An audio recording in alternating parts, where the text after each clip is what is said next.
Monet, Renoir, Pissarro, Sisley, and Degas were following nature, as it was then called, in their painting. They were Impressionists. They painted only what their eyes brought them. But was there reality behind the light waves reaching their eyes? After 1885, Monet carried this to its conclusion, and reality tended to become a dream. With Impressionism, the door was opened for art to become the vehicle for modern thought. As reality became a dream, Impressionism began to fall apart.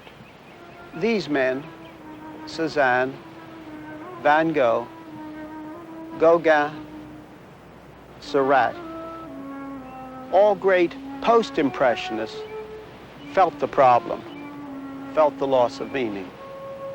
They set out to solve the problem, to find the way back to the reality, to the absolute, behind the individual things, behind the particulars. Ultimately, they failed. I am not saying that these painters were always consciously painting their philosophy of life, but rather that in their work as a whole, their worldview was often reflected. Cézanne reduced nature to what he considered its basic geometric forms. In this, he was searching for a universal which would tie all kinds of individual things in nature together. But this gave a broken, fragmented appearance to his pictures. In his bathers, there is much freshness, much vitality, an absolute wonder in the balance of the picture as a whole. But he portrayed not only nature, but man himself in fragmented form. I want to stress that I am not minimizing these men as men. To read Van Gogh's letters is to weep for the pain of the sensitive man. Nor do I minimize their talent as painters. Their work often has great beauty indeed.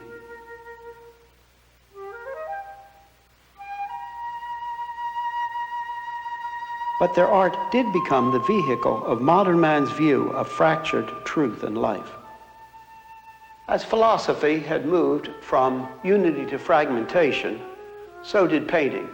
In 1912, Kandinsky wrote an article saying that insofar as the old harmony, that is, a unity of knowledge, had been lost, that only two possibilities remained: extreme abstraction or extreme naturalism. Both, he said, were equal. With this painting, modern art was born.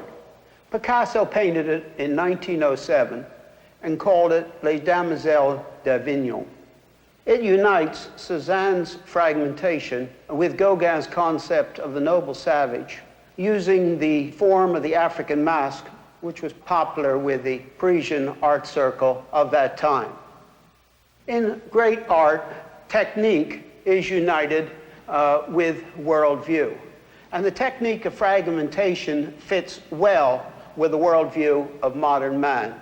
A view of a fragmented world and fragmented man, and a complete break with the art of the Renaissance, which was founded on man's humanist hopes.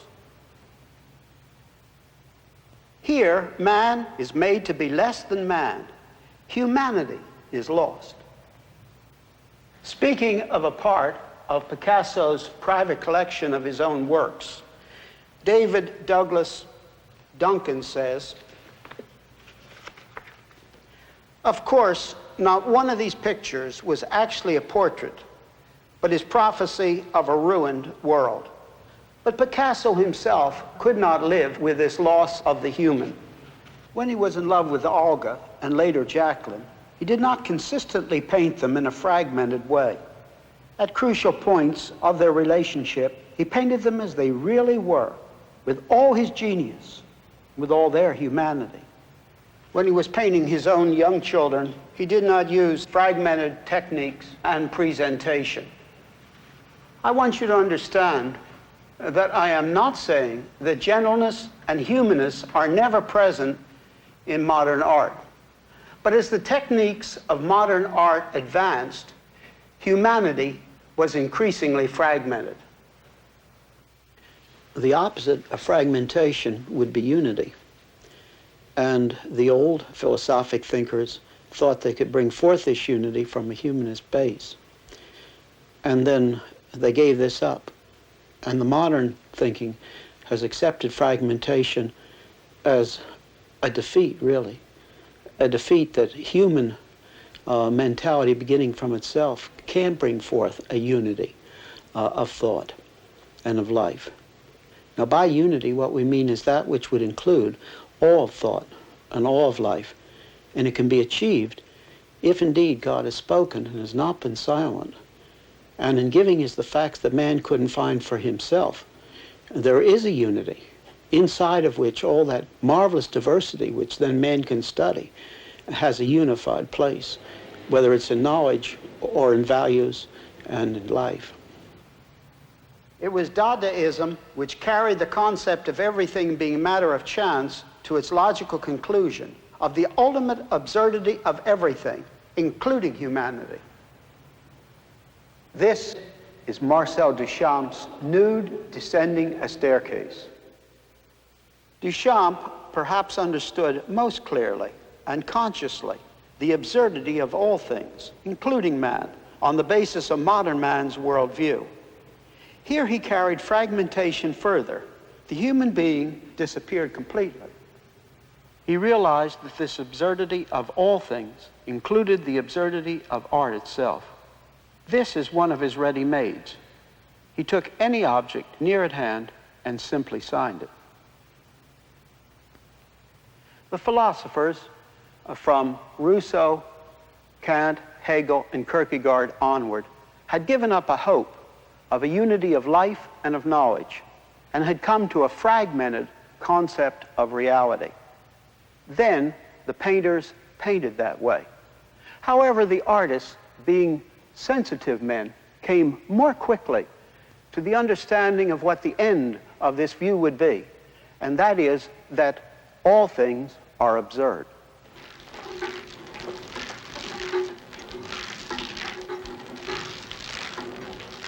The American Jackson Pollock is perhaps the clearest example of deliberately painting in a way that says all is chance. This is how Pollock went about creating some of his art. Thus his paintings were a product of chance. But wait, is there not order in these lines of paint? Yes, because you see, it is not really chance that shaped his canvases. The universe is not a random universe. It has order. The movement of this swinging can of paint follows the order of the universe itself. The universe is not what these painters said it is. It was a bankrupt humanistic philosophy which first taught that reason leads to pessimism and that optimism is only to be found in the area of non-reason. This basic idea filtered down to art, and then to classical music, and later to popular music.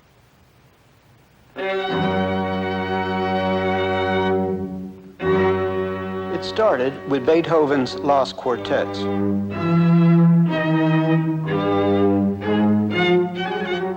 You could not call these modern, but there was a shift from the previous music.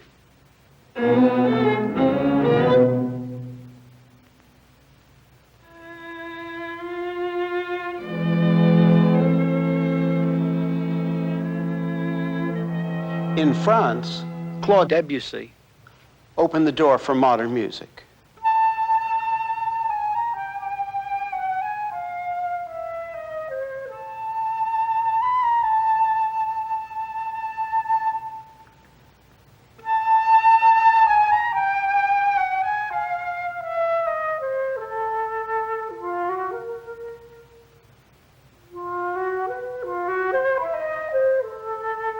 Many of us have a profound admiration for his music and enjoy it very much indeed. But Debussy did open the door, not to non-resolution, as the German composers did, but to fragmentation, a fragmentation parallel to the fragmentation in painting. A fragmentation which was a great influence on almost all the following composers of classical music, as well as the later forms of jazz and rock.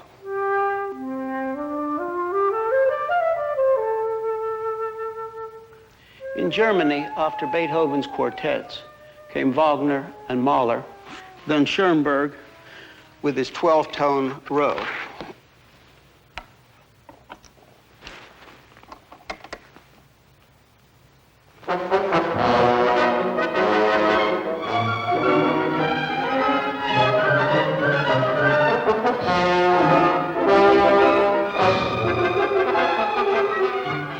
Here's perpetual variation, but never resolution.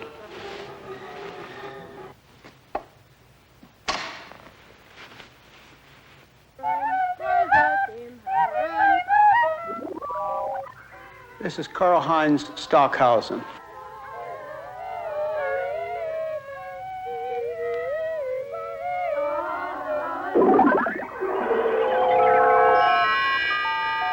You're listening to the published score of electronic music. Concern with the element of chance was part of Stockhausen's work. This ties him in with John Cage.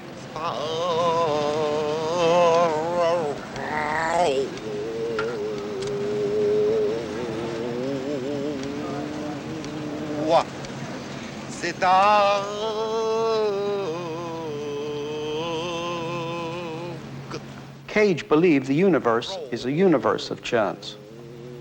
To express this, he produced music by chance.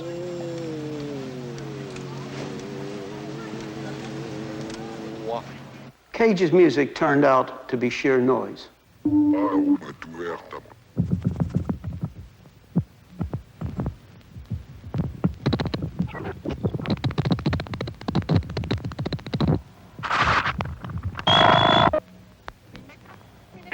Significantly, he entitled this composition, Music for Marcel Duchamp.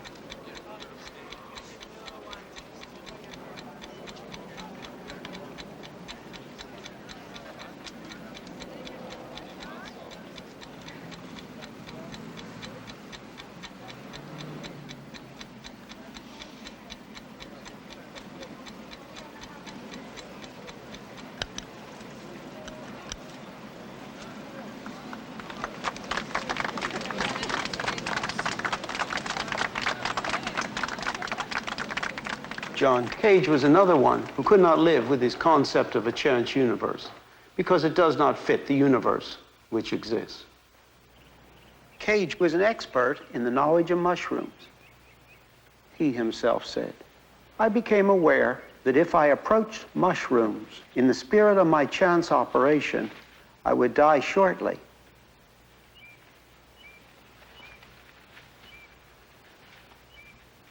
His theory of the universe did not fit the universe that exists.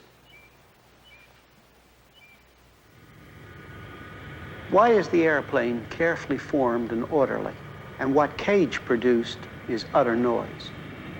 Because the airplane must fly in the universe that exists, and there are orderly flow lines in the universe that exists. The universe is not what Pollock in his paintings and Cage in his music said it was. And because Cage's music does not fit what man is either, it had to become increasingly spectacular to keep us interested. Hey!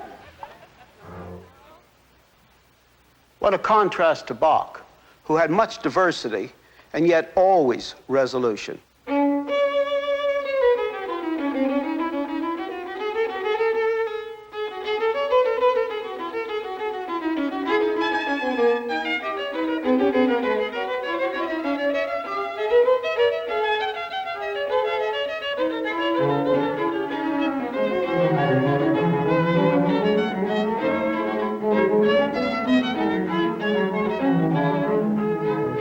Bach as a Christian, believed that there was resolution for the individual and for history. As the music that came out of the biblical teaching of the Reformation was influenced by that worldview, so the worldview of modern man shapes modern music.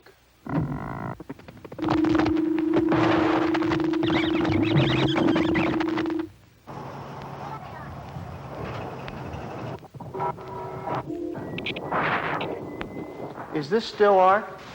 Is it not rather a bare philosophic intellectual statement, separated from the fullness of who man is and what the universe is, tending to be only a bare intellectual statement rather than a work of art? It often has become anti-art art.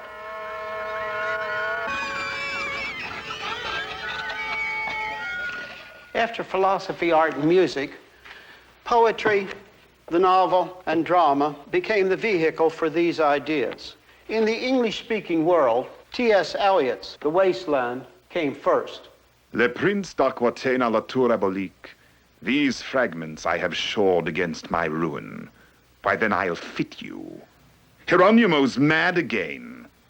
Data, dayadvam, damyata. Shanti, shanti, shanti. You see, he matches a fragmented message with a fragmented form of poetry. Just as Picasso opened the way for a fragmented concept of life in Les Demoiselles d'Avignon, so fragmented poetry in the English-speaking world began with T.S. Eliot's Wasteland. Later, Eliot became a Christian, and his form of writing changed from that of the Wasteland. More and more, philosophy was expressed, not as formal statements of philosophy as such, but rather in the novel and other art forms. Sartre wrote Nausea, Camus, The Stranger, and The Plague, and Simone de Beauvoir, L'Invité.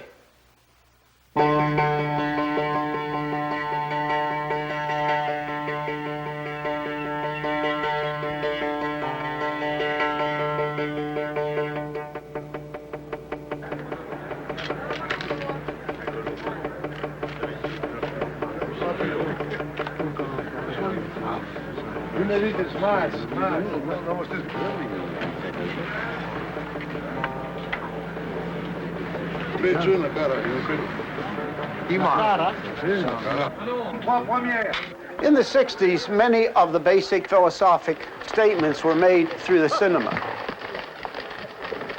And being carried by the cinema, they reached a far wider circle of people than had ever been the case through painting or literature, let alone through the writings of the philosophers. Among these films were Silence and the Hour of the Wolf by Bergman, Juliet of the Spirits by Fellini, Blow Up by Antonioni, Belle de Jour by Buñuel. They showed pictorially and with great force what it is like if people are only machines, and also what it is like if people try to live in the area of non-reason. In the area of non-reason, there is no way to distinguish between right and wrong, or even between what is objectively true and that which is illusion or fantasy. A good example is Antonioni's Blow Up. The advertisement for the film reads, "Murder without guilt, love without meaning." In this film, there are no certainties concerning moral values and no human categories either. Blow Up has no hero. All one has is Antonioni's non-hero. All there is the camera, which just goes click, click, click, and the human factor has disappeared.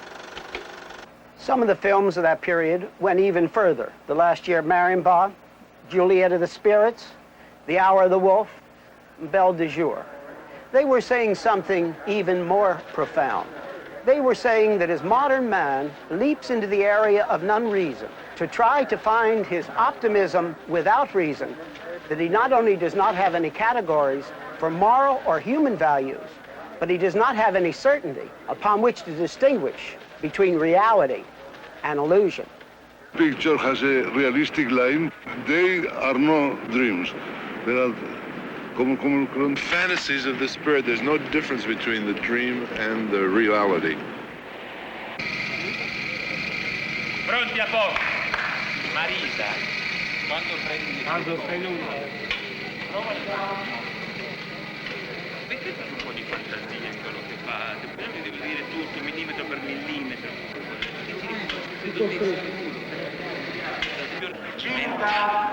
E là.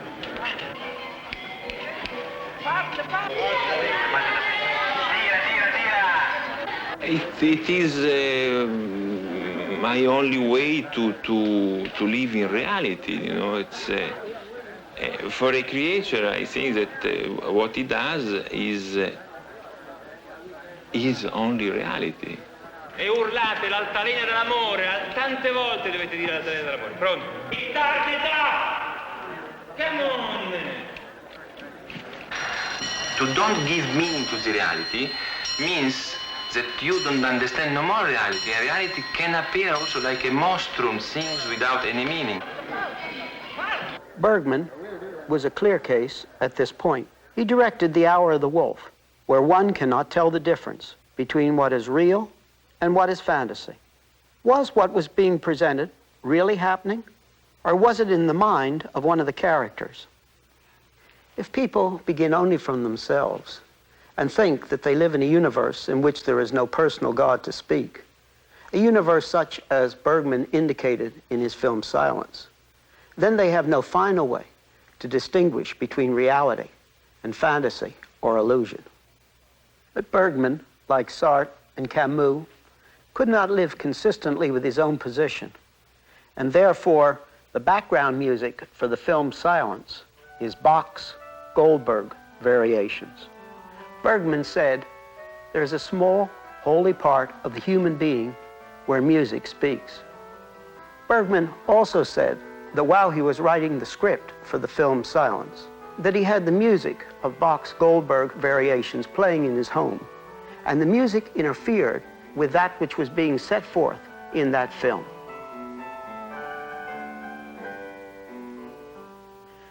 The Christian knows why music speaks. He knows the people are not a product of chance. The people are made in the image of God.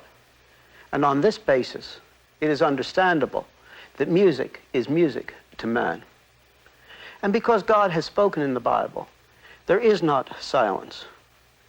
And there are certainties concerning moral values and human values. And there are categories upon which to distinguish between reality and fantasy. For the people with the humanist position, this is not so. Within the humanist position, there is no base for knowing. Christianity is not romantic. The Bible's not romantic about man. Man is seen as fallen. Man is seen as rebellion.